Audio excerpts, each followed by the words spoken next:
Welcome to this lesson on measuring instruments in physics.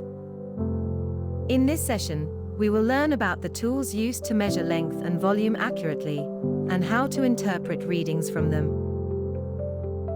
In physics, accurate measurement is the foundation of reliable results. Today, we will explore three important instruments. Each serves a unique purpose and offers different levels of precision. The meter rule is the most basic measuring instrument.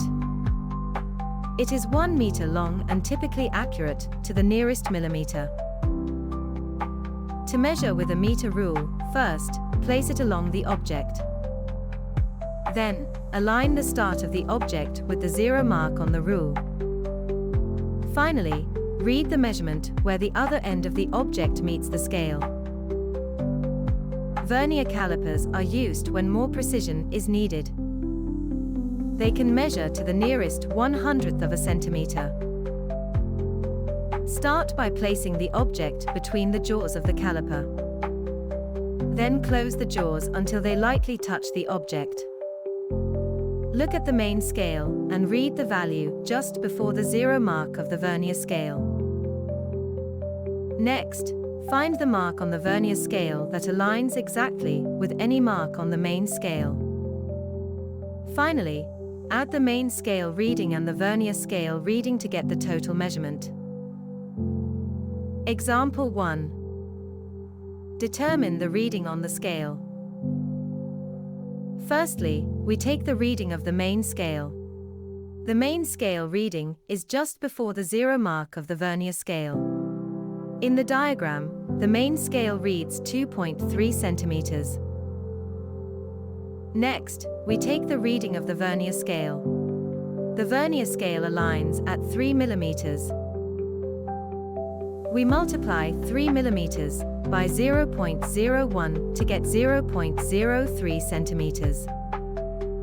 This is to convert the 3 millimeters to centimeters. Lastly, we add the main scale with the vernier scale. Adding both gives us 2.33 centimeters. The next instrument, which we will be looking at its measurement, is the micrometer screw gauge. Micrometer screw gauges provide extremely precise measurements. To use this instrument, the steps are: place the object carefully between the anvil and spindle. Rotate the thimble to close the spindle gently on the object. Number 3. Read the main scale on the sleeve.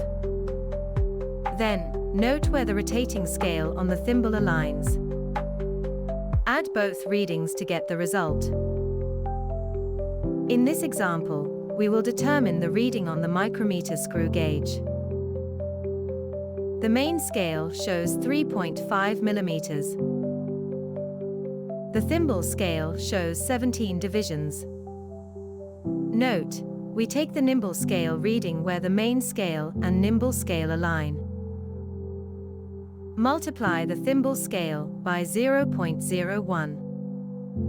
17 times 0.01 gives us 0.17 millimeters.